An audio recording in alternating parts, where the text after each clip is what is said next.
Hello friends, welcome back to my YouTube channel. तो I hope कि आप सब अच्छे होंगे, मस्त होंगे, दुरुस्त होंगे एंड स्वस्थ होंगे। तो आज का हम टॉपिक लाए हैं जल संसाधन। क्लास टेंथ का हमको पढ़ना है जल संसाधन।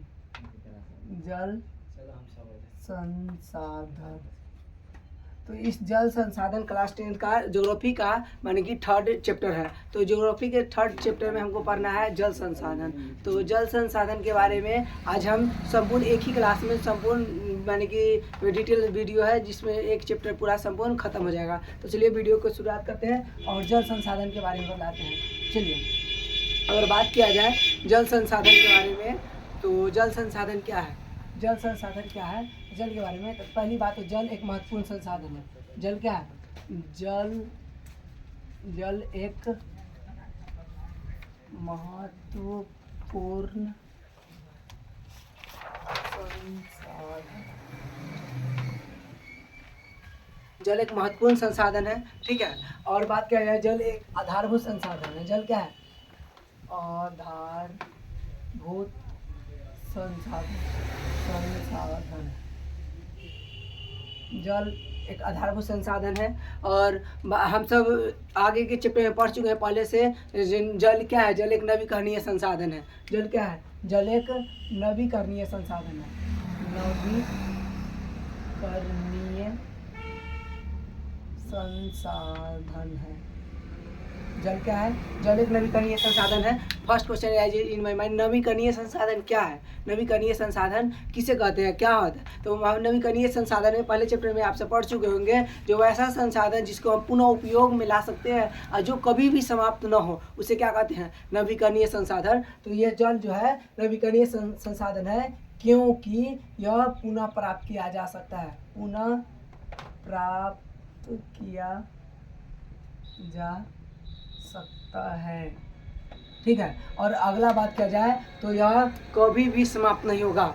यह कभी भी समाप्त नहीं होगा, ठीक है। इसीलिए जल को क्या कहते हैं? नवीकरणीय संसाधन। और मतलब अगर आप क्वेश्चन पूछ दें जल माने कि जल क्या है, तो जल एक माने कि महत्वपूर्ण संसाधन है। यह एक आधारभूत संसाधन है, जीने के लिए आधार है जल, ठीक है। अगर वो इसलिए क्या कहते हैं, जल एक महत्वपूर्ण संसाधन है, जल एक नवीकरणीय संसाधन है और इसका पुनः उपयोग में लाया जा सकता है और यह कभी भी समाप्त नहीं होगा। इसलिए क्या कहते हैं? जल एक महत्वपूर्ण संसाधन है, ठीक है। तो अगर आपको क्वेश्चन आ जाए जल एक महत्वपूर्ण संसाधन है कैसे, तो इसका माने कि आंसर क्या होगा? जल एक महत्वपूर्ण संसाधन है और निम्नलिखित प्रकार से जल एक आधारभूत संसाधन है और जल एक नवीकरणीय संसाधन है, क्योंकि इसको पुनः प्राप्त किया जा सकता है, कभी भी समाप्त नहीं होगा। और अगला बात किया जाए तो जल ही जीवन है। जल ही जीवन है। जल ही जीवन है, अर्थात जीवन ही जल है। अर्थात जीवन ही जल है। अर्थात जीवन ही जल है। इसलिए जल क्या है? जल एक महत्वपूर्ण संसाधन है, क्योंकि अगर कोई भी काम करते हैं, एग्जाम्पल में आप लिख दीजिए, जो कोई भी काम करते हैं तो हमको जल का उपयोग करते हैं। जैसे खाना बनाते हैं, कोई कारखाना में काम करते हैं, इत्यादि कोई भी काम करते हैं तो मैंने जल का उपयोग होता है। जैसे में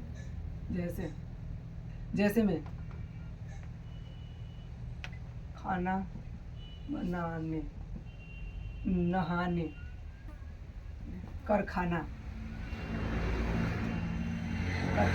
इत्यादि में क्या चीज़ किया जाता है? जल का उपयोग किया जाता है। इसलिए जल क्या है? जल एक महत्वपूर्ण संसाधन है। तो जल संसाधन के बारे में इतना आपको समझ में आ गया होगा जल संसाधन के बारे में। और बात किया जाए जल संसाधन के बारे में, तो जल से मैंने हमको जल को संरक्षण माने करना क्यों जरूरी है, जल को सफाई करना क्यों जरूरी है। और बात किया जाए जल को गंदगी से हमको बचाना क्यों जरूरी है, जल को जरूर मैंने कैसे बचाया जा सकता है। जल को प्रदूषित होने से कैसे बचाया जा सकता है। जल को प्रदूषित होने से कैसे बचा सकते हैं? तो जल को प्रदूषित होने से हम कैसे बचा सकते हैं? तो जल को प्रदूषित होने से पहले एक काम करते हैं, मैंने अनेक प्रकार से बचाया जा सकता है जल को प्रदूषित होने से। एक में क्या है? तो एक में होगा जल को प्रदूषित होने से हम अनेक प्रकार से बता सकते हैं, जैसे शहर से आने वाली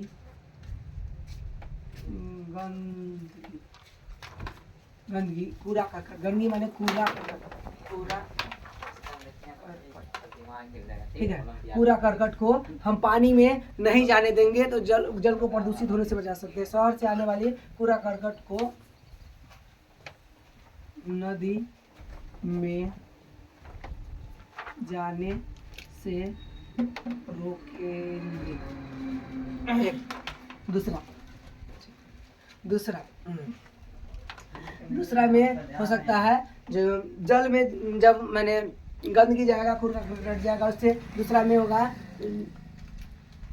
जल में रसायन का उपयोग नहीं करेंगे, तो जल को प्रदूषित होने से बचा सकते हैं। जल में रसायन का उपयोग नहीं करेंगे।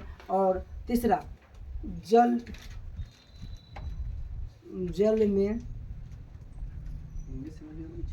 जल में अगर जैसे मवेशी मर गया तो मल मवेशी जो मर गया तो उसको माने जल में नहीं फेंकेंगे, नदी में नहीं फेंकेंगे, तो जल को प्रदूषित होने से बचा सकते हैं। मल माने कचरा, ये मल मवेशी।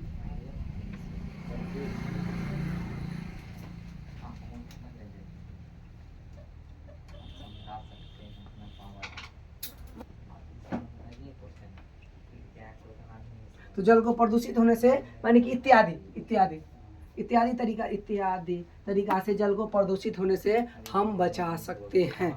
ठीक है, आई होप कि आप सबको ये समझ में आया होगा जल को प्रदूषित होने से कैसे कैसे बचा सकते हैं। उसके बाद हम जल कितना % है, चलिए ये आप स्क्रीनशॉट ले लीजिए। हम क्या करते हैं, मैप लगाते हैं।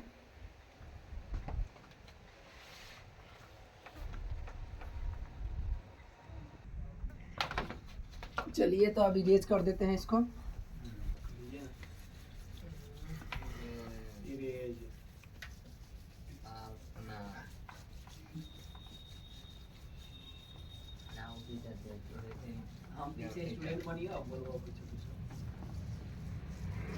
चलिए तो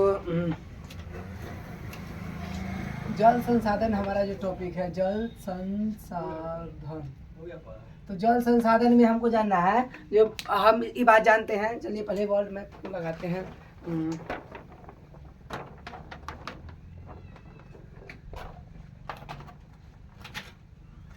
वर्ल्ड मैप। चलिए जल संसाधन में ये बात हम जानते हैं, जो हमारे पृथ्वी पर जो ये वर्ल्ड मैप है, पूरे संसार में 71% जल है। कितना है? 71% जल है। तो ये संसार में जो 71% जल है, तो जैसे हम जब जाते हैं पृथ्वी गोल है, तो पृथ्वी जो गोल है, तो ये बात हम जानते हैं कि पृथ्वी के जो बीच में है यहाँ पे विषुवत रेखा के ऊपर को उत्तरी गोलार्ध और नीचा को दक्षिणी गोलार्ध कहते हैं। ऊपर वाला को क्या कहते हैं? उत्तरी गोलार्ध और नीचे वाला को दक्षिणी गोलार्ध। तो नीचे वाला को दक्षिणी गोलार्ध और ऊपर वाला को उत्तरी गोलार्ध करते हैं। तो इस वर्ल्ड मैप में अगर आप देखिएगा तो अधिकांश जो नीचे वाला ये भूमध्य रेखा करके, ये जो यहाँ पे जो भूमध्य रेखा है, इस भूमध्य रेखा में तो बीच लाइन जो खींची गई है, इसके नीचे अधिकांश पानी है। अधिकांश क्या है? पानी है। तो हम दक्षिणी गोलार्ध को कौन गोलार्ध कर सकते हैं? तो दक्षिणी गोलार्ध को हम जल गोलार्ध कर सकते हैं। दक्षिणी गोलार्ध को जल गोलार्ध कर सकते हैं। जल गोलार्ध, दक्षिणी गोलार्ध को जल गोलार्ध और उत्तरी गोलार्ध को हम स्थल गोलार्ध कर सकते हैं। स्थल गोलार्ध।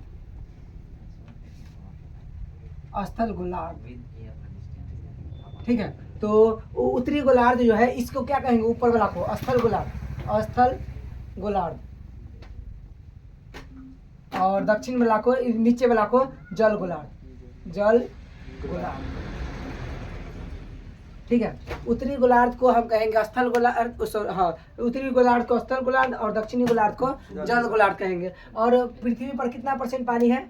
तो 71%। पृथ्वी पर 71% पानी है। अगर बात किया जाए इस 71% पानी का जो पानी है ये अपने आप में क्या परसेंट है? तो अपने आप में 100% है। चलो, अपने आप में है ये 100% पानी, ये अपने आप में है 100% पानी।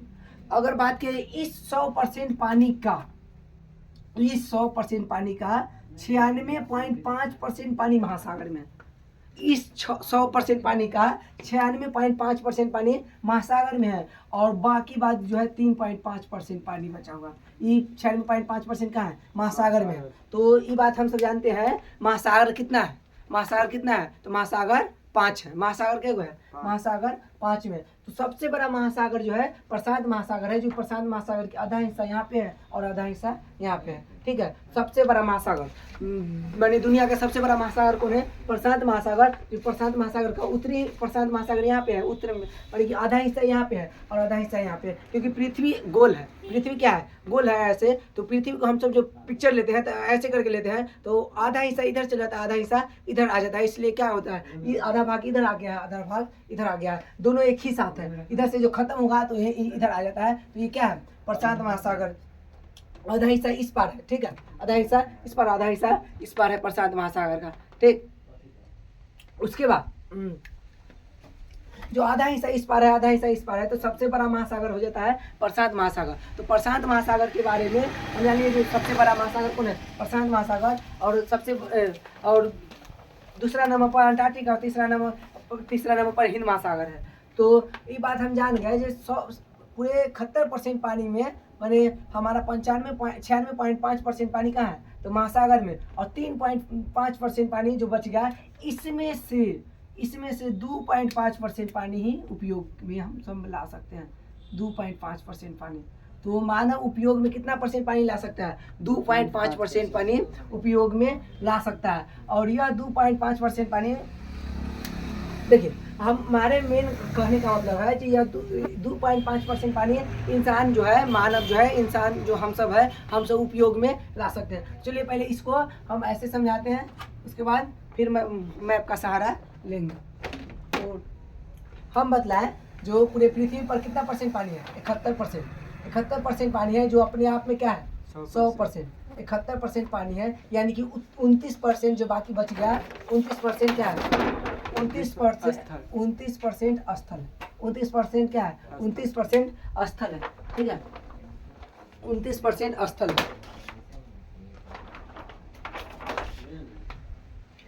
इस 29% जब स्थल है, तो अगर हम अंतरिक्ष में गए, तो अंतरिक्ष से अगर हम देखें, तो अंतरिक्ष से देखेंगे तो माने 71% में तो जल है। इसलिए हमको प्रकाश के प्रकीर्णन के कारण हमको अंतरिक्ष से पृथ्वी का रंग नीला दिखाई देता है, क्योंकि पानी का रंग नीला होता है। तो पृथ्वी का रंग नीला दिखाई देता है ऊपर से, अंतरिक्ष से। किसके कारण? प्रकाश के प्रकीर्णन के कारण। ठीक है, पृथ्वी का रंग नीला दिखाई देता है प्रकाश के प्रकीर्णन के कारण। ठीक है। और 71% जो हम बतलाए जल है, तो इसमें 71% जो अपने आप में 100% है, इसमें से 96.5% जो है महासागर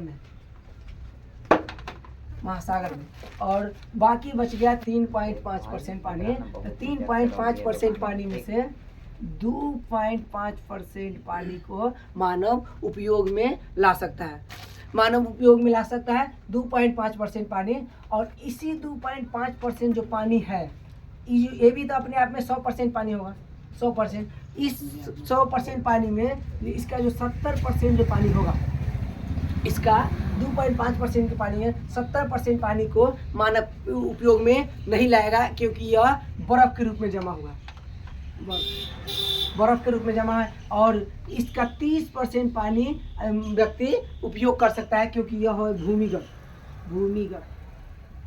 ठीक है, यह क्या है? भूमिगत है। और यह भूमिगत है, नदी में है, नदी में नहर, तालाब, पोखर इत्यादि। ठीक है। तो हम बतलाए जिस 71% पानी है, जो अपने आप में 100% है, जो महासागर में कितना परसेंट है? 96.5%। और सबसे ज़्यादा है कौन महासागर में? प्रशांत।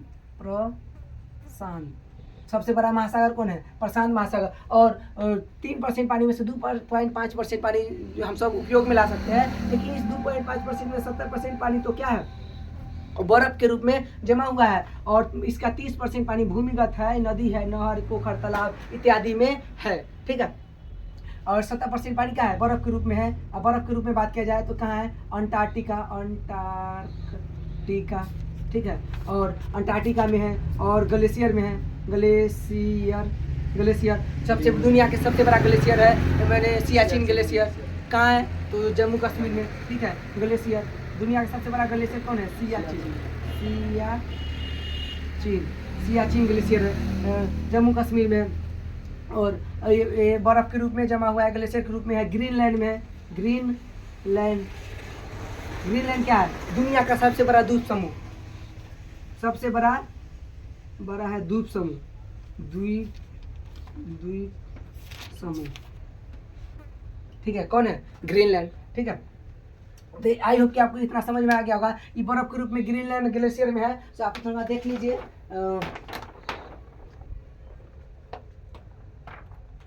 देखिए, और बात किया जाए तो हम बतलाइए, ये अंटार्कटिका में है, तो अंटार्कटिका ये महादेश है। अंटार्कटिका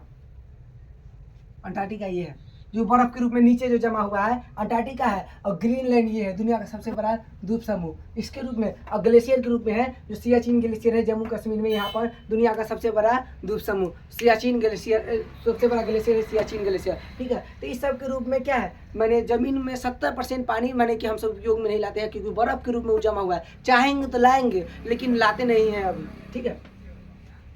चलिए, तो ये आपको समझ में आ गया होगा। उसके बाद हमको मैंने जल के बारे में आप सब समझ गए होंगे, और आगे बढ़ते हैं। इरेज करते हैं इसको, आप सब नोट कर लीजिए, स्क्रीनशॉट ले लीजिए।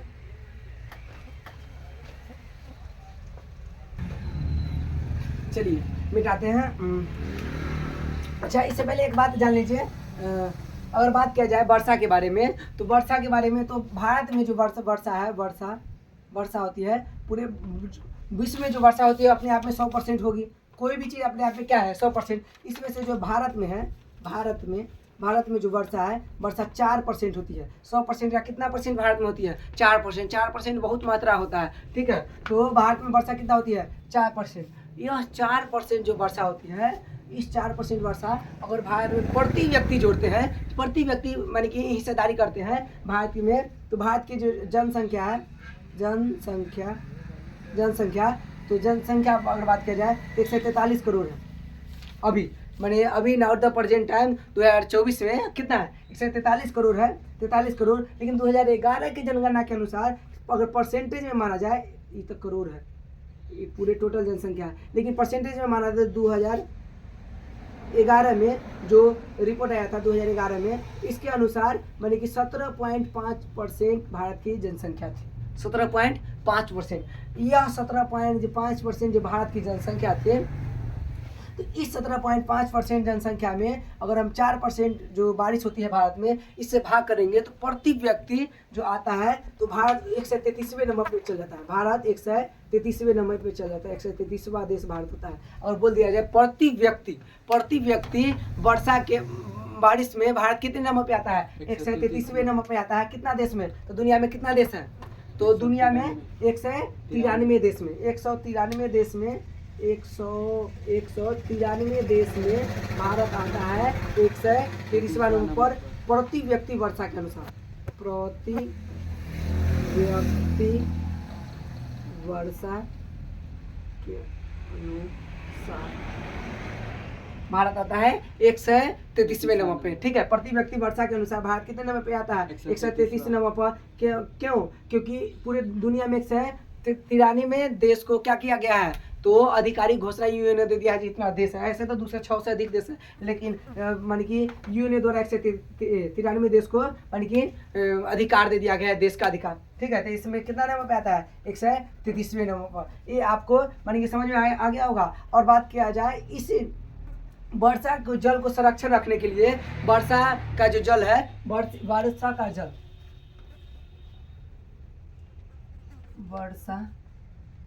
जल को संरक्षण के लिए, वर्षा जल के संरक्षण के लिए मैंने एक राज्य है जो कानून बनाया है, वो माने सबसे पहला राज्य है तमिलनाडु। वर्षा जल संरक्षण के लिए तमिलनाडु राज्य कानून बनाया।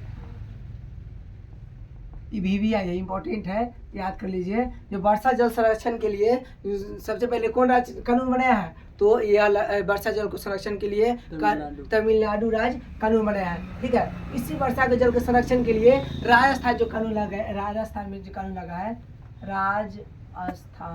राजस्थान में जो कानून लगा है उस कानून का नाम है तरुण भारत योजना। ठीक है, वर्षा जल को संरक्षण के लिए राजस्थान में एक कानून है, उसके कानून का नाम क्या है, तरुण भारत योजना। ठीक है, तरुण भारत योजना मान की है।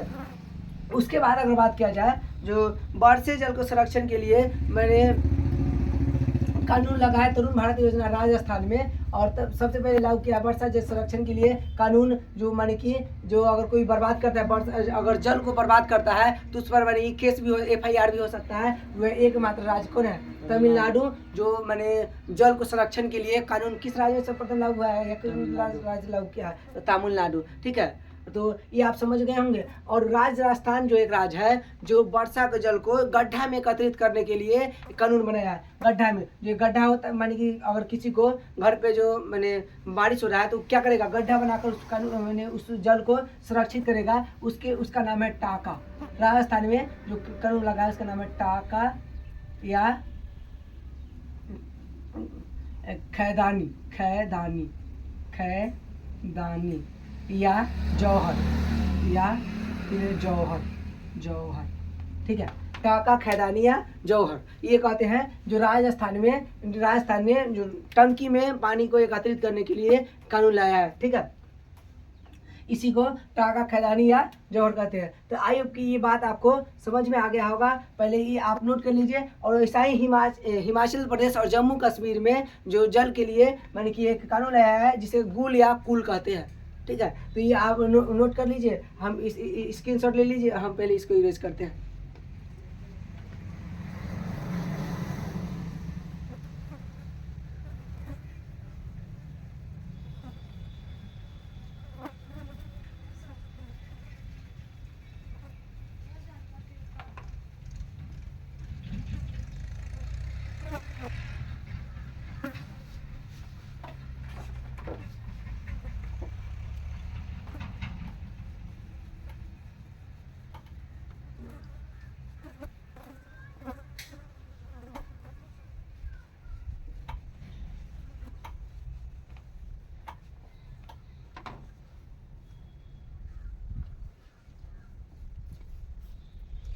चलिए, तो हम जल संसाधन के बारे में बतला दिए। हम जल संसाधन के अभी तक जो बतलाया है उसमें जल संसाधन के बारे में सबसे पहले बतलाया है जो जल एक महत्वपूर्ण संसाधन है और जल को प्रदूषित होने से कैसे बचा सकते हैं और जल के बारे में बतलाया है। तो ये आपको समझ में आ गया होगा। अब जल का स्रोत जानते हैं। अब जल संसाधन में जल का स्रोत,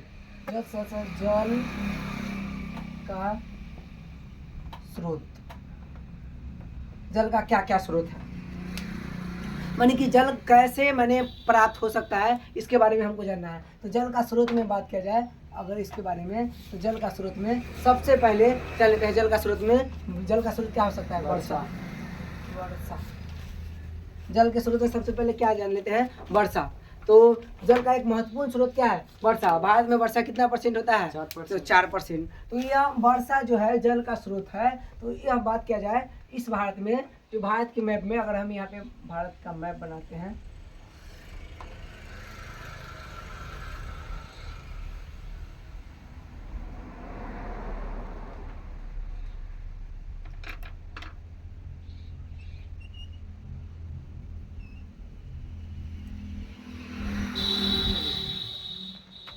इस भारत के मैप में तो हम देखते हैं वर्षा का जो जल है सबसे ज़्यादा माने कि अगर बीच में बात उत्तर भारत और दक्षिण भारत बोल दे, उत्तर भारत नीचे वाला को दक्षिण भारत, तो वर्षा जल से उत्तर भारत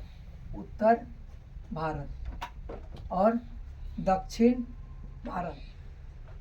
वर्षा जल से ये जो होता है उत्तर भारत में सिंचाई की बात किया जाए, तो उत्तर भारत में सबसे ज़्यादा सिंचाई वर्षा जल से होता है। इस एरिया में वर्षा जल से होता है सबसे ज़्यादा सिंचाई, वो होता है नदी और नहर से। उत्तर भारत में सर्वाधिक सिंचाई किससे होता है? नदी और नहर से। और दक्षिण भारत में सिंचाई होती है कुआं, तालाब, पोखर।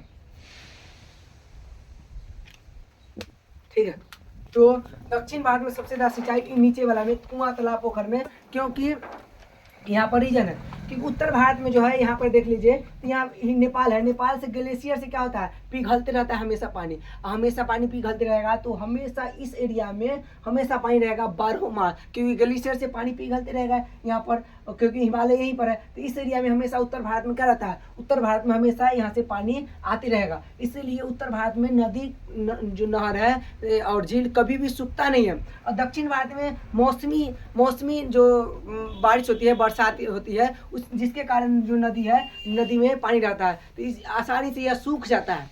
ठीक है, इसलिए हमेशा इसमें कुआं या पोखर से ही दक्षिण भारत में सिंचाई होती है, और उत्तर भारत में अधिकांश सिंचाई नदी और नहर से होती है। ये आपको उत्तर भारत और दक्षिण भारत में सिंचाई जान गए होंगे। जल का स्रोत हम बता रहे थे, तो जल का स्रोत एक वर्षा हो सकता है, दूसरा क्या हो सकता है, तो जल का स्रोत हो सकता है जो क्या बोलता है, भूमिगत। ठीक है, जब वर्षा जल का स्रोत क्या हो सकता है, भूमिगत जल भी, माने कि भूमि के अंदर से जो जल से हम सब सिंचाई करते हैं, तो जल का स्रोत हो सकता है। ठीक है, और अगला जल का स्रोत की अगला बात किया जाए तो नदी, नहर, तालाब, पोखर इत्यादि, ग्लेशियर। चलिए, तो ये, और अगला ग्लेशियर ले लेते हैं, ग्लेशियर। अगला क्या हो सकता है, ग्लेशियर इत्यादि जल का स्रोत है। इत्यादि क्या है, जल का स्रोत है। तो आपको ये बात समझ में आ गया होगा, जल का किस प्रकार से कहाँ से प्राप्त कर सकते हैं। तो बहुत तरीके से प्राप्त कर सकते हैं। जल वर्षा के जल होता है भूमिगत, भूमि से जल निकल सकता है, नदी, नहर, पोखर, तालाब, महासागर, सागर। ठीक है, तो सबसे तरह माने कि कर सकते हैं प्राप्त। और ग्लेशियर, ठीक है, तो इस अनेक प्रकार से बर्फ के रूप में हम जल को, माने कि जल का स्रोत है, जो बर्फ से माने कि जल बना सकते हैं। तो इस प्रकार से जल का स्रोत हम सब जान गए। ठीक है, अब आता है हमारा जल के स्रोत के बाद ये टॉपिक, जल का स्रोत आज खत्म हो गया। अब है बहुउद्देशीय परियोजना। चलिए, तो बहुउद्देशीय परियोजना के बारे में हम बतलाते हैं, इसको इरेज करते हैं। बहुउद्देशीय परियोजना के बारे में बतलाते हैं, स्क्रीनशॉट जरूर लीजिएगा।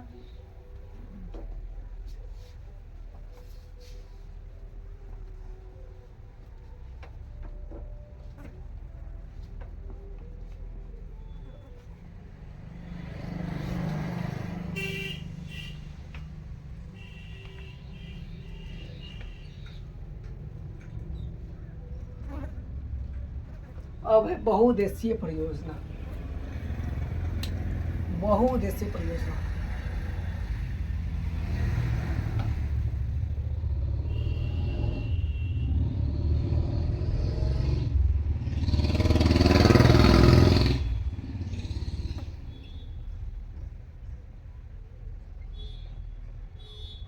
ठीक है, चलिए, तो बहुउद्देशीय परियोजना के बारे में जानते हैं। बहुउद्देशीय परियोजना क्या है? तो बहुउद्देशीय परियोजना देखिए, ये बहुउद्देश्य, बहु माने बहुत सारा, वो वाला बहु नहीं है, सास तो न बहुजाई वाला बहु नहीं है। यहाँ पर क्या है, बहुउद्देशीय परियोजना, बहु माने बहुत सारा, तो बहुत सारा उद्देश्य माने होता है इरादा। ठीक है, तो बहुत सारा जब इरादा हो, उद्देश्य हो, तो बहुत सारा उद्देश्य का जब पूर्ति हो, बहुउद्देशीय परियोजना में माने हुआ है, माने कि जो बहुत सारे उद्देश्य की पूर्ति जिस परियोजना के द्वारा किया जाएगा उसको क्या कहेंगे, बहुउद्देशीय परियोजना। ठीक है, तो बहुउद्देशीय परियोजना किसे कहते हैं, बहुत सारा इरादा की पूर्ति जिस परियोजना के लिए किया जाए उसे बहुउद्देशीय परियोजना कहते हैं।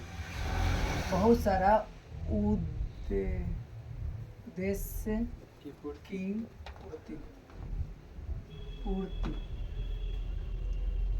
जिस परियोजना के लिए किया जाए परियोजना के द्वारा किया जाए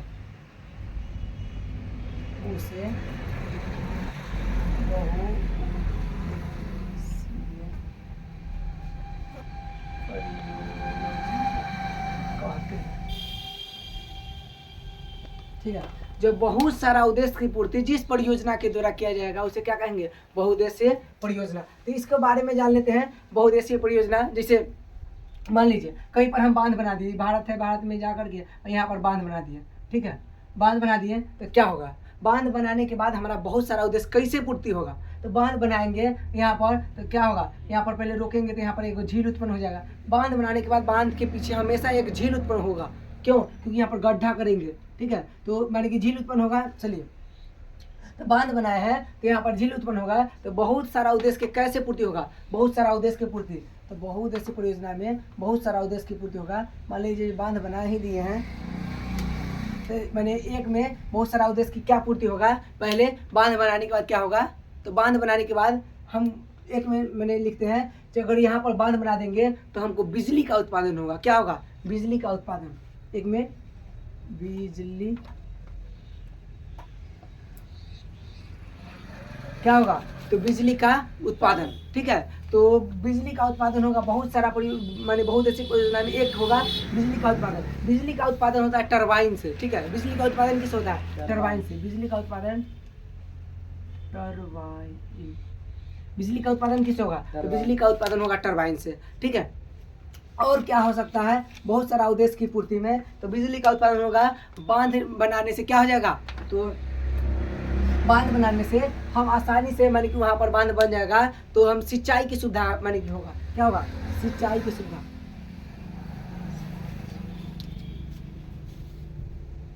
सिंचाई में सुविधा। सिंचाई में क्या होगा? सुविधा होगा। ठीक है, बांध बनाएंगे सिंचाई में सुविधा। और क्या हो सकता है? बांध बनाने से सिंचाई की सुविधा होगा और माने कि मत्स्य पालन कर सकते हैं। मत्स्य पालन। बांध बनाने के बाद क्या कर सकते हैं? मत्स्य पालन। सिंचाई की सुविधा होगा, मत्स्य पालन होगा, बिजली उत्पादन होगा। और अगला, अगर हम बांध बना देते हैं तो इससे क्या होगा? पर्यटन का विकास। माने कि आदमी आने जाने लगेगा। अगर आने जाने लगेगा वहाँ पर रुकेगा, जिसके कारण वहाँ के जो व्यक्ति रहेंगे, वहाँ निवासी रहेंगे, मूल निवासी, माने कि कोई उद्योग खोल लेंगे या कुछ खोलेंगे तो क्या होगा? पर्यटन का विकास। पर्यटन का विकास। पर्यटन का विकास होगा। और क्या होगा? तो यातायात में सुविधा। क्या होगा? यातायात में सुविधा। यातायात में सुविधा। ठीक है, तो माने ये अगर हम बांध बना लेंगे, माने एक बांध बनाने से बहुत सारा उद्देश्य की पूर्ति नहीं हो रहा। ये देखिए बिजली का उत्पादन हो रहा है टरबाइन से, बिजली का उत्पादन होगा, सिंचाई की सुविधा होगी, बांध नियंत्रण होगा। अगला अगर लिखेंगे बांध नियंत्रण माने बांध बनाएंगे तो क्या होगा? माने कि नदी नहर में अब क्या नहीं आएगा? तो सुनामी उनामी नहीं, माने कुछ भी नहीं, माने दिक्कत नहीं होगा। तो इत्यादि इत्यादि इत्यादि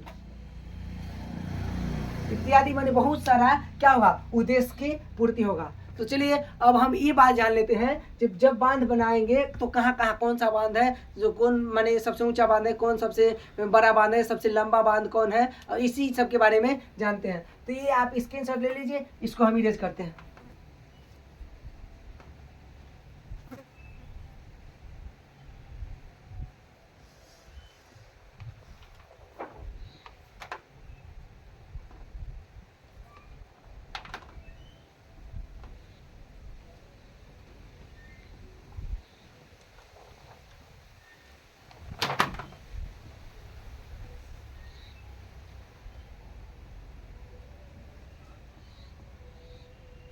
चलिए, तो बहुउद्देशीय परियोजना, जब बहुत सारे उद्देश्य की पूर्ति जिस परियोजना के द्वारा किया जाए उसे क्या कहते हैं? बहुउद्देशीय परियोजना।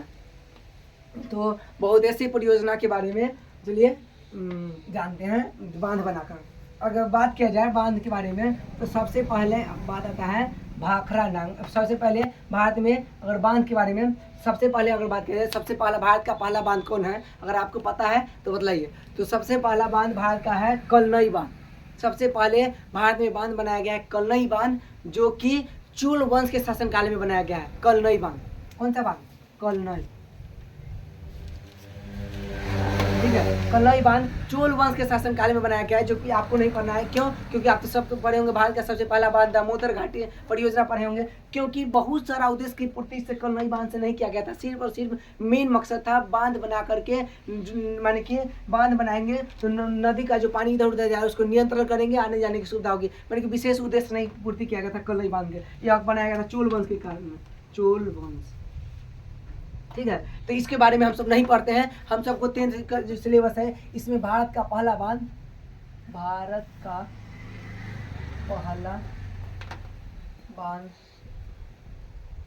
हम सब जानते हैं तो दामोदर नदी पर बनाया गया, यहाँ पर पश्चिम बंगाल में। ये आपको यहाँ पर दिखाई दे रहा होगा, पश्चिम बंगाल है। ये क्या है? पश्चिम बंगाल। तो पश्चिम बंगाल में है दामोदर नदी। पश्चिम बंगाल में कौन नदी है? दामोदर नदी। तो यहाँ पर झारखंड और पश्चिम बंगाल के बॉर्डर पर बनाया गया है। यहाँ पर ये क्या है? मान लीजिए पश्चिम बंगाल और ये है झारखंड, ये है वेस्ट बंगाल, पश्चिम बंगाल और ये है झारखंड। तो ये दोनों के बॉर्डर पर यहाँ पर क्या बनाया गया है? यहाँ पर बनाया गया है दामोदर नदी घाटी परियोजना। ठीक है, क्या बनाया गया है? दामोदर नदी घाटी परियोजना। दामोदर नदी,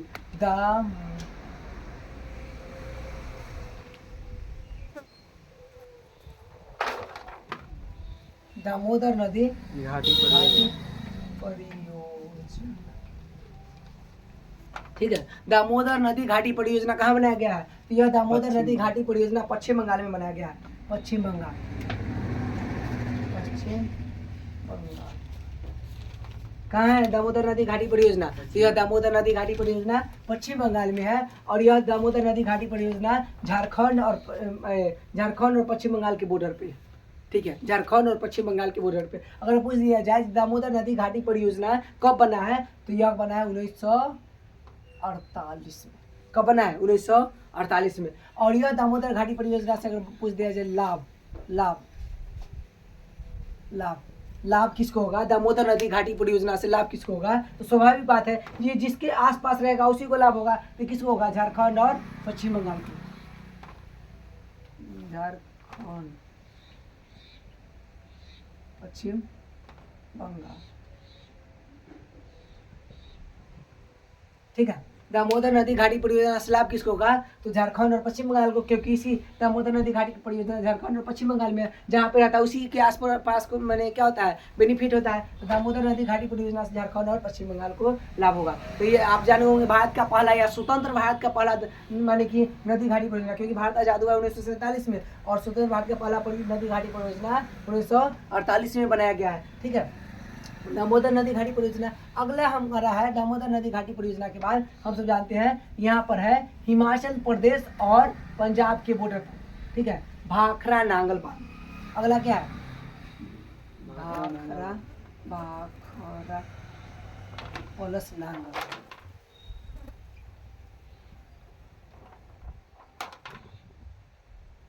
कौन सा बांध है? भाखरा नांगल बांध। आपको अगर मैप में दिखाई दे रहा होगा तो ये है हिमाचल प्रदेश, ये है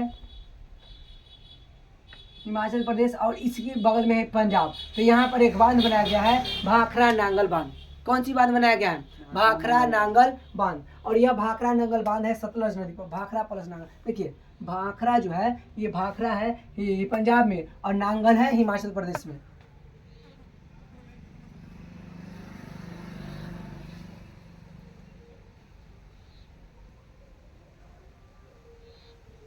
HP लिख देते हैं, HP हिमाचल प्रदेश। ठीक है, तो ये भाखरा नांगल बांध हिमाचल प्रदेश और पंजाब के बॉर्डर पर है और यह है सतलज नदी पर। सतलज नदी, देखिए सतलज नदी और ब्यास नदी के संगम पर है। सतलज नदी यहाँ पर जाती है और यहाँ इधर से ही ब्यास नदी गुजरती है। यहाँ पर दोनों के अथी पर है क्या है? तो भाखरा नांगल बांध।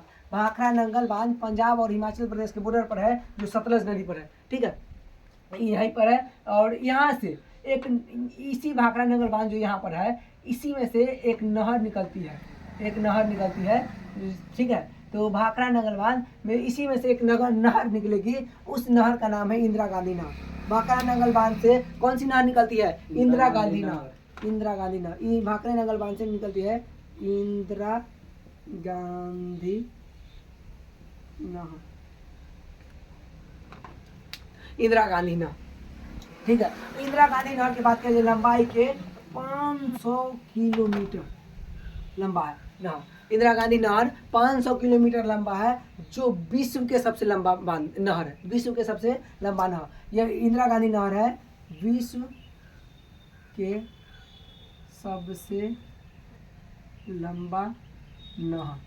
देखिए इंदिरा गांधी नहर यहाँ से निकल के पंजाब वाला रास्ता से निकल के कहाँ जाती है, राजस्थान में, ठीक है, और कच्छ में होकर समाप्त हो जाती है। इंदिरा गांधी नहर बात कीजिए कहाँ पर है, मुख्य रूप से तो राजस्थान में, ठीक है। और यह एक राजस्थान में जो है इंदिरा गांधी नहर, यह एकमात्र ऐसी नहर है, राजस्थान में एकमात्र नहर इंदिरा गांधी नहर है, जिसके कारण राजस्थान की जो भूमि जो त्राष्टी है, प्यासी हुई है, जो इंदिरा गांधी नहर के कारण ही मैंने कि यहाँ पर कहीं पर भी बीकानेर से मैंने कि जाती है, जैसलमेर बीकानेर होते हुए मैंने कि इंदिरा गांधी नहर। तो यहीं पर राजस्थान में इंदिरा गांधी नहर के कारण यहीं पानी जाता है, ठीक है। तो यह विश्व की सबसे लंबी नहर है, तो भारत की हो ही जाएगी, क्योंकि भारत की सबसे लंबी नहर पूछेगा तो अगर कोई व्यक्ति आपके गांव में सबसे लंबा है, वो आपके घर में है, और कोई तो घर के भी सबसे लंबा आपूर्ति हो जाएगा। तो इंदिरा गांधी नहर विश्व के सबसे लंबी नहर है, और भारत की तो है ही, ठीक है। इंदिरा गांधी नहर बात कीजिए कहाँ है, तो मुख्य रूप से तो राजस्थान में, राजस्थान, ठीक है। इंदिरा गांधी नहर कहाँ है, राजस्थान में, ठीक है। जो दुनिया की सबसे लंबी नहर है। सतलज नदी के बारे में बात किया जाए तो सतलज नदी के ऊंचाई के बारे में बात किया जाए, ऊंचाई, सतलज नदी की ऊंचाई है 2 से 26 मीटर। सतलज नदी की ऊंचाई कितनी है, 2 से 26 मीटर। और यह बिजली उत्पादन करता है 1275 मेगावाट।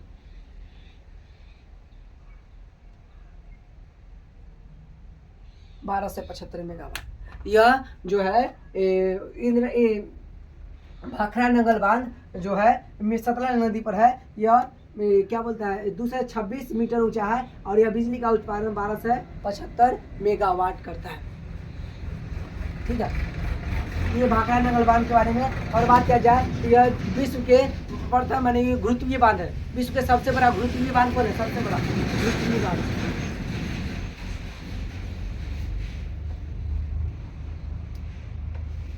विश्व के सबसे बड़ा गुरुत्वीय बांध कौन है, तो ये कौन है, भाखड़ा नंगल बांध। विश्व के सबसे बड़ा गुरुत्वीय बांध कौन है, भाखड़ा नंगल बांध। ये बात याद रखिए, विश्व के सबसे बड़ा गुरुत्वीय बांध कौन है, भाखड़ा नंगल बांध। भाखड़ा नंगल बांध की ऊंचाई कितनी है, 226 मीटर। यह भारत के सबसे ऊंचा बांध है, सबसे ऊंचा बांध। तुम आप सबके मैंने बुक में दिया होगा, भारत के सबसे ऊंचा बांध कौन है, भाखड़ा नंगल बांध। भारत के सबसे ऊंचा बांध भाखड़ा नंगल बांध जो है, भाखड़ा नंगल बांध हिमाचल प्रदेश और पंजाब के बॉर्डर पर, ठीक है। और बात किया जाए इससे लाभ की बात किया जाए, भाखड़ा नंगल बांध से लाभ किसको होगा, लाभ किसको होगा, तो भाखड़ा नंगल बांध से बात किया जाए इससे लाभ किसको होगा, भाखड़ा नंगल बांध यहाँ है, तो यहाँ से जाती है, तो भाखड़ा नंगल बांध से लाभ हो रहा है राजस्थान को, क्योंकि राजस्थान में नहर जा रही है। तो एक इशू होगा, राजस्थान में नहर जा रही है तो आ रही है हरियाणा से गुजर रही है थोड़ा सा, तो हरियाणा से आ रही है तो हरियाणा को भी लाभ होगा, ठीक है। और लाभ किसको होगा, पंजाब को होगा, क्योंकि पंजाब में है भाखड़ा नंगल बांध। हिमाचल प्रदेश में तो हिमाचल प्रदेश में ही होगा, इसके पड़ोसी है जम्मू कश्मीर, तो जम्मू कश्मीर को भी होगा लाभ, ठीक है। तो भाखड़ा नंगल बांध से किस किस को लाभ होता है, तो लाभ होता है, लाभ की बात किया जाए तो राजस्थान, चलिए राजस्थान, हरियाणा, जम्मू कश्मीर, JNK और पंजाब और पंजाब, और हो जाएगा चलिए हो गया हिमाचल प्रदेश,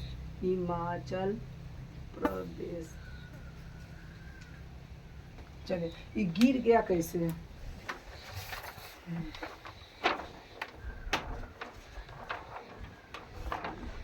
ये है मेरे किस किस को लाभ हो सकता है,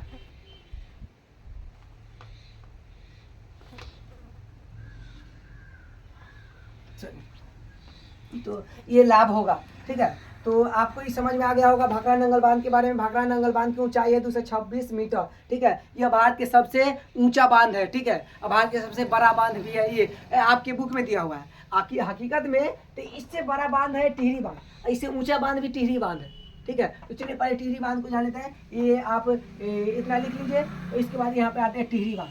चलिए टिहरी बांध कहाँ है, ये उत्तराखंड में है, कहाँ है टिहरी बांध, यूपी, यू की उत्तराखंड में कहाँ है टिहरी बांध? उत्तराखंड में बात किया जाए टिहरी बांध के, टिहरी बांध, टिहरी बांध की ऊंचाई के, तो इसकी ऊंचाई है 260 मीटर। टिहरी बांध की ऊंचाई कितनी है? 260 मीटर। ठीक है, टिहरी बांध की ऊंचाई 260 मीटर है, तो इसकी ऊंचाई है 226 मीटर। तो सबसे ऊंचा बांध कौन होगा? टिहरी बांध। टिहरी बांध होगा, लेकिन आपके बुक में नहीं दिया हुआ है। अगर आपको टिहरी बांध ऑप्शन में आता है तो टिहरी बांध मार लीजिएगा, और लेकिन ऑप्शन में अगर टिहरी बांध नहीं है तो भाखड़ा नंगल बांध ही मारिएगा। ठीक है, टिहरी बांध की ऊंचाई 226 मीटर है। ठीक है, और उसके बाद टिहरी बांध के बारे में जान लेते हैं। यह टिहरी बांध किस नदी पर है? तो टिहरी बांध भागीरथी और अलकनंदा, यह किस नदी पर है? यहाँ पर टिहरी बांध उत्तराखंड में भागीरथी और अलकनंदा नदी जो मिलती है, भागीरथी जहाँ से गंगा नदी का निर्माण होता है वहीं पर टिहरी बांध है, भागीरथी। टिहरी बांध किस नदी पर है? भागीरथी अलकनंदा प्लस अलकनंदा, भागीरथी और अलकनंदा नदी पर है। ठीक है, टिहरी बांध किस नदी पर है? भागीरथी और अलकनंदा के मुहान पर है टिहरी बांध। टिहरी बांध की ऊंचाई कितनी है? 260 मेगावाट। ठीक है, टिहरी बांध भारत के सबसे ऊंचा बांध है, ऐसे पूरे कंफर्म है, भारत के सबसे ऊंचा बांध। और सबसे बड़ा बांध भी कौन है? टिहरी बांध। लेकिन आपको बुक में नहीं दिया हुआ है, तो हम सब पढ़ लेते हैं। भाखड़ा नंगल बांध सतलज नदी पर। ठीक है, तो आपको टिहरी बांध कहाँ है? तो उत्तराखंड में। ये याद रखना है। टिहरी बांध की ऊंचाई कितनी है? 260 मीटर। भारत के सबसे ऊंचा बांध टिहरी बांध, और सबसे बड़ा बांध भी टिहरी बांध। ठीक है, तो चलिए टिहरी बांध हो गया। इसको इरेज करते हैं। आप पहले स्क्रीनशॉट ले लीजिए।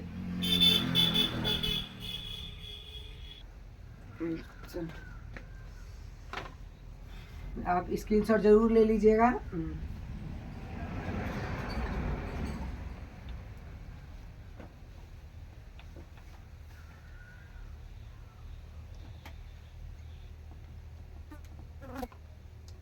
अब आता है बहुउद्देशीय परियोजना में सबसे इम्पोर्टेंट में। अब एक और जान लेते हैं पहले। तो इम्पोर्टेंट में और क्या है? तो और है हीराकुंड बांध। हीराकुंड बांध, हीराकुंड बांध।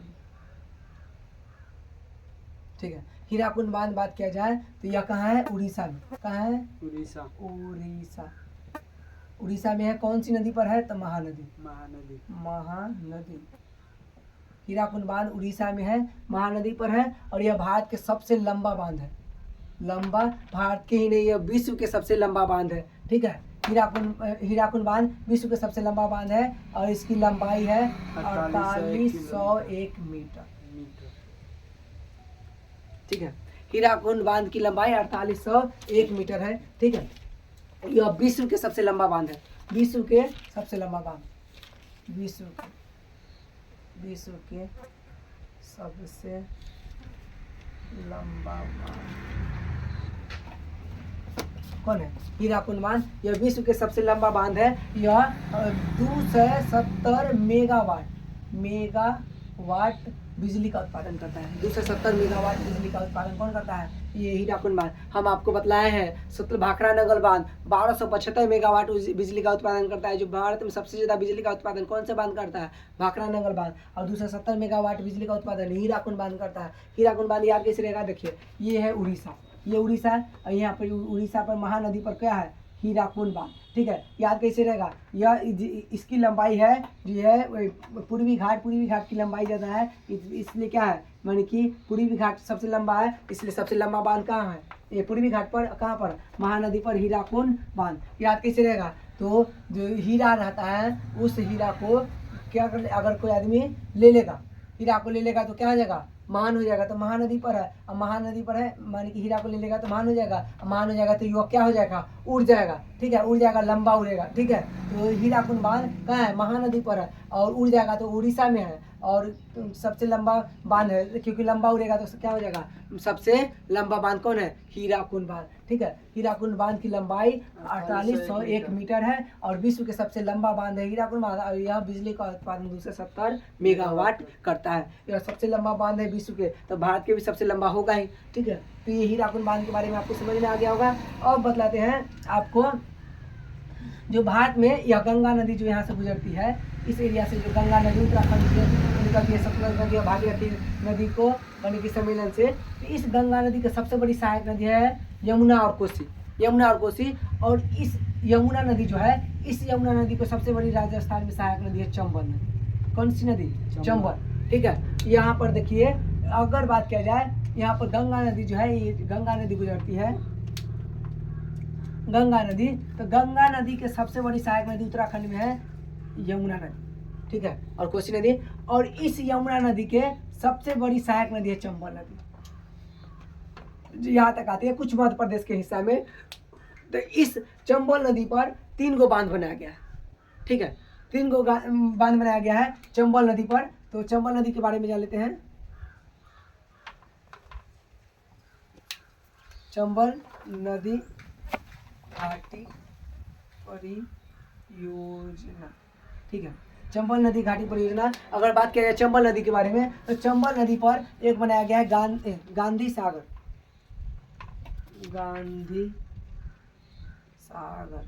गांधी सागर, ठीक है, बांध बनाया गया है गांधी सागर, जो आपको मिल जाएगा गांधी सागर बांध। ये मध्य प्रदेश जो है, मध्य प्रदेश के थोड़ा सा मुहान पर यहाँ पर लिखा हुआ है गांधी सागर। ठीक है, तो गांधी सागर कहाँ है? एमपी में, एमपी मध्य प्रदेश में। ठीक है, गांधी सागर। और उसके बाद गांधी सागर जैसे मैंने कि यहाँ पर खत्म होता है गांधी सागर, तो राणा प्रताप यहाँ पर राजस्थान में पड़ जाता है। राणा प्रताप बांध। ठीक है, राणा प्रताप। ठीक है, राणा प्रताप कहाँ है? राजस्थान। ठीक है, अगला है कोटा बिराज।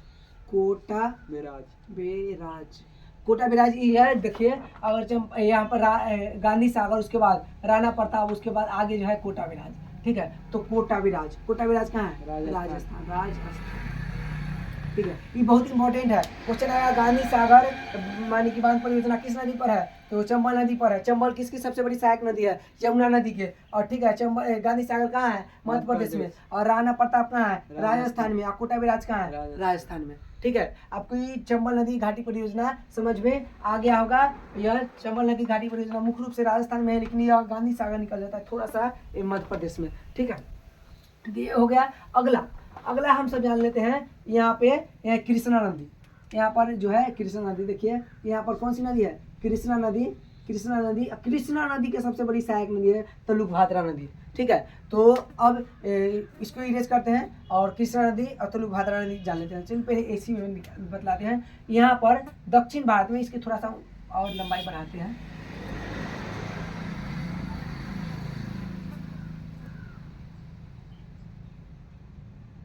तो दक्षिण भारत में यहाँ पर है कृष्णा नदी जो है, देखिए कर्नाटक में। कृष्णा नदी कर्नाटक में है और तेलंगाना आंध्र प्रदेश में है। तो यहाँ पर एक कर्नाटक में आती है, इसी के सहायक नदी है तुंगभद्रा नदी। ठीक है, तो इसके सहायक है कौन?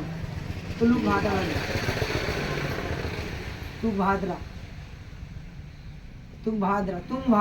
तुंगभद्रा नदी। ठीक है, तो तुंगभद्रा नदी के बारे में बात किया जाए, तो तुंगभद्रा नदी पर एक बांध बनाया गया है, तुंगभद्रा नदी घाटी परियोजना। कहाँ पे बनाया गया है? तुंगभद्रा नदी पर बनाया गया है, जो कि दक्षिण भारत के सबसे लंबी नदी घाटी परियोजना है। दक्षिण भारत के सबसे लंबी नदी घाटी परियोजना कौन है? तुंगभद्रा नदी घाटी परियोजना। यह दक्षिण भारत के सबसे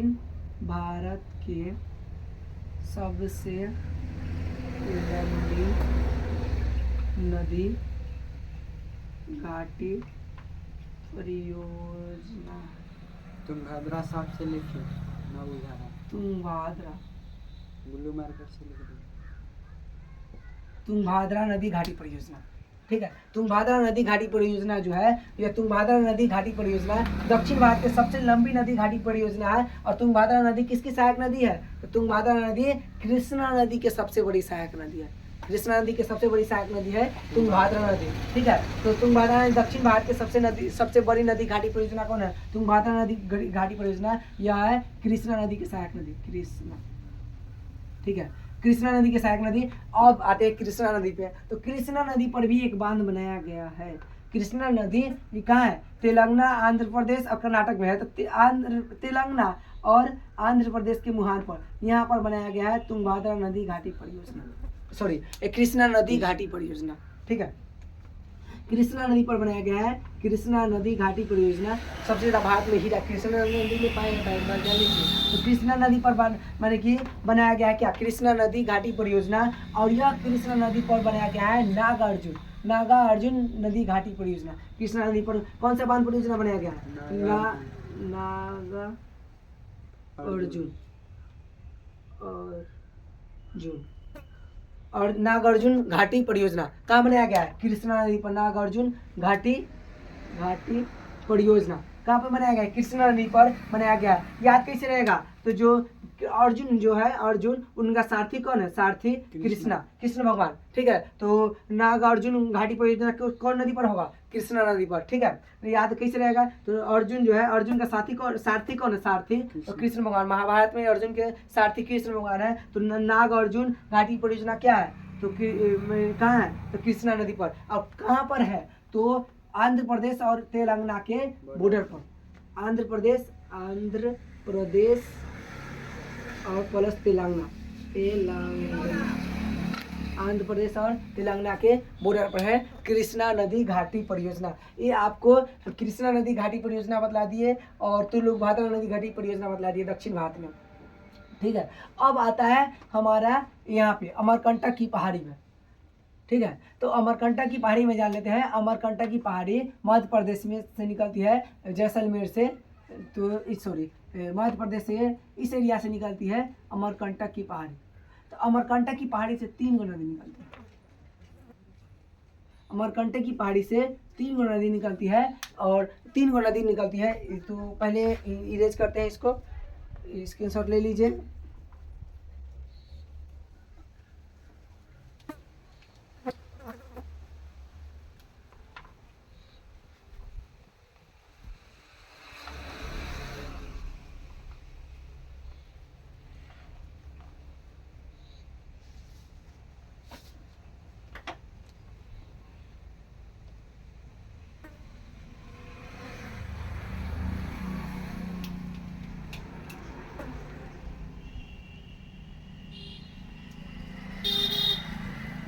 चलिए, तो हम बतलाए हैं यहाँ पर अमरकंटक की पहाड़ी है मध्य प्रदेश में अमरकंटक की पहाड़ी, ठीक है। तो अमरकंटक की पहाड़ी से 3 नदी निकलती है। एक नदी इस एरिया में जाती है, इस एरिया में, उसका नाम है नर्मदा, ठीक है। और एक नदी इस एरिया में जाती है जिसका नाम है महानदी अमरकंटक की पहाड़ी से, जो कि महानदी उड़ीसा में है। जो बताया सबसे लंबा बांध है महानदी पर, हीराकुंड बांध। हीरा मिलेगा तो आदमी महान हो जाएगा और उड़ जाएगा, लंबा उड़ेगा, बताएं। और एक नदी निकलती है तो यहाँ जो ये जाती है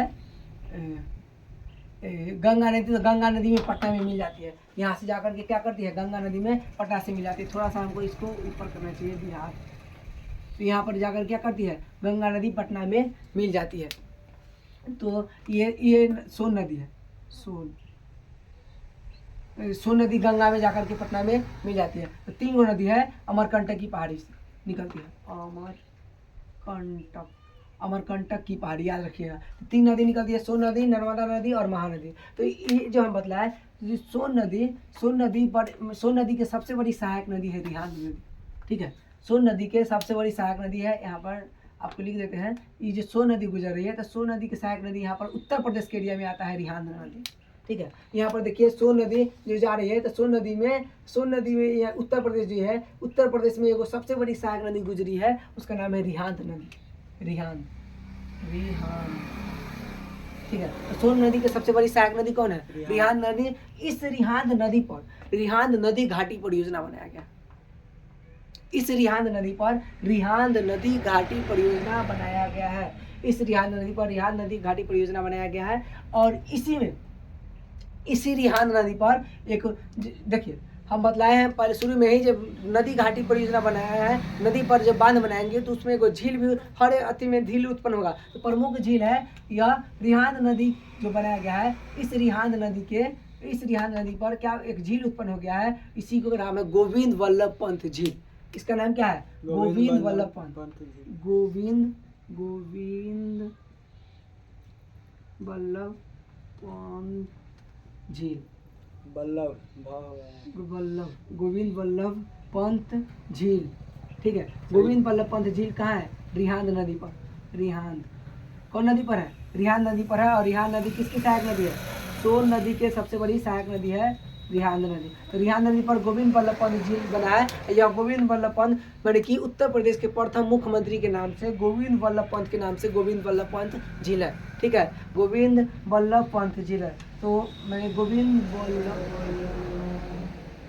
बल्लभ पंत झील कहाँ है? तो यह है उत्तर प्रदेश में। कहाँ है? यूपी। कहाँ है? यूपी में रिहांद नदी पर है गोविंद बल्लभ पंत झील। यह रिहांद नदी सोन नदी के सबसे बड़ी सहायक नदी है। इस पर बना है उत्तर प्रदेश में गोविंद बल्लभ पंत झील, ठीक है। और ये बात किया जाए गोविंद बल्लभ पंत झील के बारे में, उसके बाद एक झील यहाँ पर छूट गया है सतलज नदी पर। आप सब मैंने कि लिख लीजिएगा। यहाँ पर ये गोविंद बल्लभ पंत से याद आया, गोविंद बल्लभ माने गोविंद सागर झील सतलज नदी पर। कौन सा झील है? गोविंद सागर झील। गोविंद सागर झील कहाँ है? तो यह सतलज नदी पर है।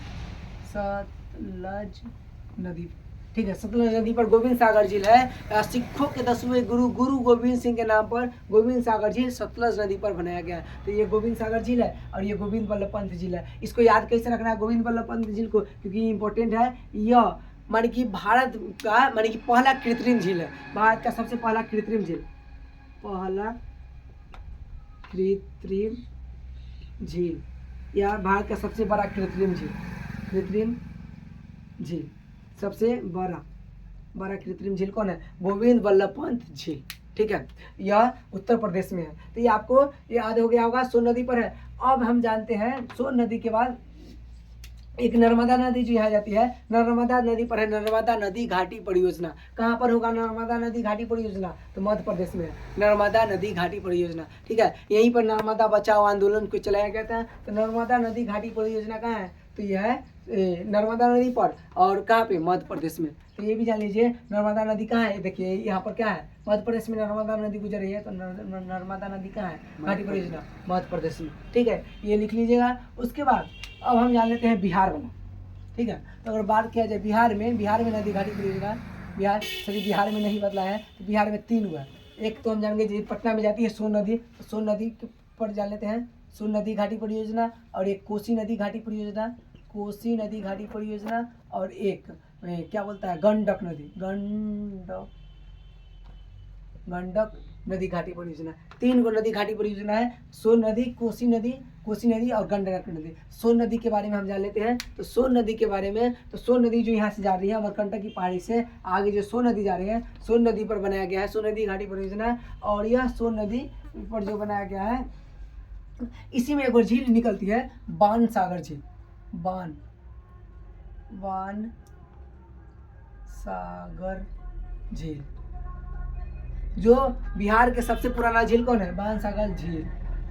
बिहार के सबसे पुराना झील है। और यह जिसको अंग्रेज ने बनाया है। और यह 1874 ईस्वी में बनाया है बाण सागर झील। 1874 ईस्वी में अंग्रेज बनाया है बाण सागर झील। ये सोन नदी पर बनाया गया है बाण सागर झील। यह बिहार के सबसे पुराना झील कौन है? बाण सागर झील, जिसे 1874 ईस्वी में बनाया गया है। तो ये सोन नदी पर जान गए हैं जी। ये सोन नदी निकलती है और जाती है, तो इस पर क्या बनाया गया है? बाण सागर झील। अगला है कोसी नदी। तो कोसी नदी कहा जाता है बिहार का शोक।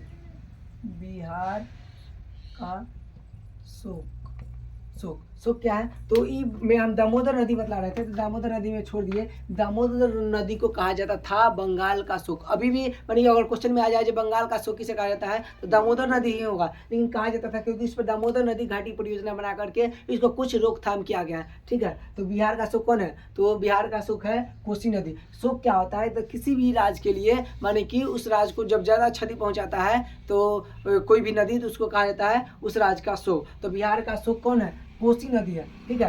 अब कोसी नदी क्यों है? तो बिहार में माने आज बह रही है इस दिशा में। बिहार में अगर इस दिशा में बह रही है, कल इस दिशा में बहेगी, कल परसों इस दिशा में बहेगी, चौथा रोज इस दिशा में बहेगी। माने कि इसका कोई लिमिट फिक्स नहीं है जो किस राज्य को माने रास्ता इसका कौन है।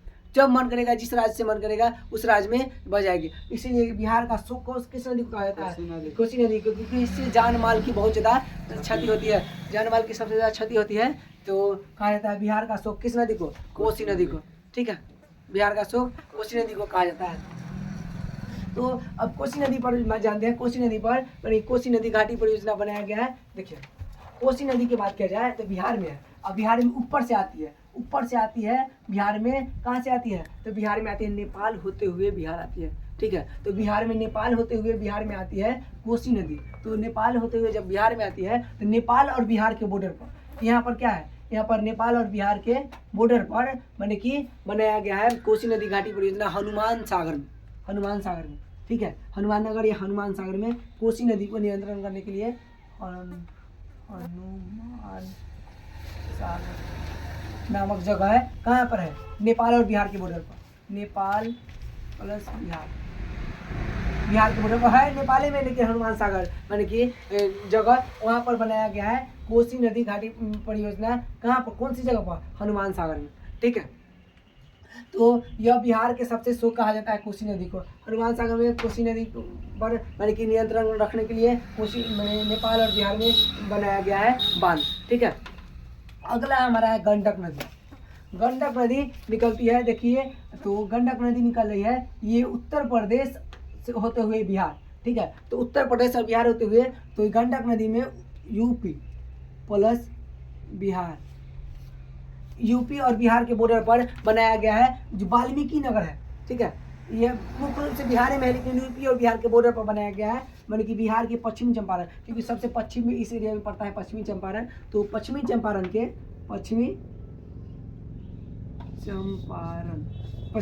के वाल्मीकि नगर में,